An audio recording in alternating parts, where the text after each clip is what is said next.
আসসালামু আলাইকুম ভিউয়ার্স, স্বাগত জানাচ্ছি আমার চ্যানেল মারুফাস ক্রিয়েশনসে। আজকে আমি আপনাদের দেখাবো খুবই সহজ একটা উপায়ে কিভাবে আপনারা ভাপা পিঠা করতে পারবেন।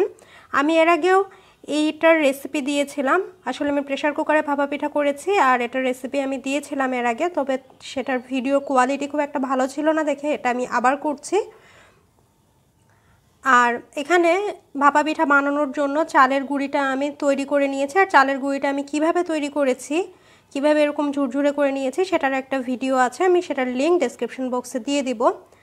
এখানে নিয়েছি আমি খেজুর গুড়গুলো আমি কেটে সুন্দর করে কেটে নিয়েছি। আর নিয়েছি কোরানো নারকেল, এখানে ঝুরি করে নারকেল আমি কুড়ে নিয়েছি, আপনারা চাইলে কিন্তু লম্বা লম্বা করেও কুড়ে নিতে পারেন।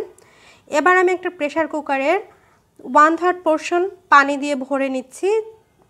আমি ঠান্ডা পানি দিয়েছি, আপনারা চাইলে কিন্তু একটু গরম পানি দিয়ে নিতে পারেন, তাহলে তাড়াতাড়ি হবে। তো 1/3 পোর্শন পানি দেওয়ার পরে আমি এবার প্রেসার কুকারের ঢাকনিটা লাগিয়ে নিচ্ছি।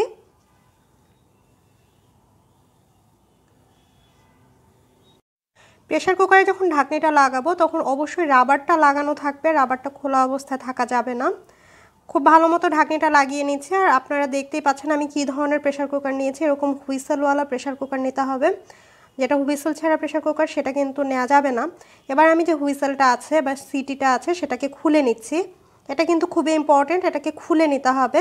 এবার পানিটা ফুটে ওঠা পর্যন্ত ওয়েট করছি, আর উপর দিয়ে কিন্তু বাষ্পটা বের হচ্ছে। তো যতক্ষণ পর্যন্ত ফুটে উঠছে ততক্ষণে আমি এরকম একটা তেল ঢালার যে ঠোলা আছে, আপনারা দেখতেই পাচ্ছেন তেল ঢালার ঠোলাটা আমি নিয়ে নিয়েছি। প্লাস্টিকের ঠোলা আপনারা চাইলে টিনের ঠোলাও নিয়ে নিতে পারেন, তবে প্লাস্টিকের ঠোলাটা নিলে সুবিধা হয়, যদি হুইসেলের ভিতর ঢুকতে না চায় তাহলে আমি এটাকে একটু ফাটিয়ে নিলেই এটা খুব ইজিলি ঢুকে যাবে। তো আমি প্রথমে একটু চালের গুঁড়ি দিলাম, এবার নারকেল আর একটু খেজুর গুড়, আর খেজুর গুড়টা মাঝখানে দিতে হবে, ছড়িয়ে দিলে কিন্তু ভাপা পিঠাটা ভেঙে যাবে। এবার উপর থেকে আরও একটু চালের গুঁড়ি দিয়ে দিলাম। আসলে ভাপা পিঠাটা সাজানো সম্পূর্ণ আপনার উপরে ডিপেন্ড করে আপনি কিভাবে সাজাবেন। আর আমাদের বাসায় আম্মা খুবই পছন্দ করে বেগুন ঘন্ট আর মাছের ঝোল দিয়ে ভাপা পিঠা খেতে, আর সেটা হয় সাদা ভাপা। এখানে কিন্তু কোনো প্রকারের গুড় বা মিষ্টি কিছু দেওয়া হয় না। তো সেটা একটা তৈরি করে দেখালাম। এবার যা করব দেখতেই পেলেন যে আমি উপরে যে সিটির অংশটা আছে সেখানে ভাপা পিঠার যে ঠোলাটা আছে সেটা বসিয়ে দিলাম। এবং আপনারা দেখতেই পাচ্ছেন আমি ভিডিওটা টোটালি আনকাট রেখেছি, জাস্ট কয়েক সেকেন্ডের মধ্যে কিন্তু ভাপা পিঠাটা হয়ে গেছে। এটা কিন্তু একদম হয়ে গেছে, আপনারা দেখতেই পেলেন কালারটা কিভাবে চেঞ্জ হয়ে গেছে।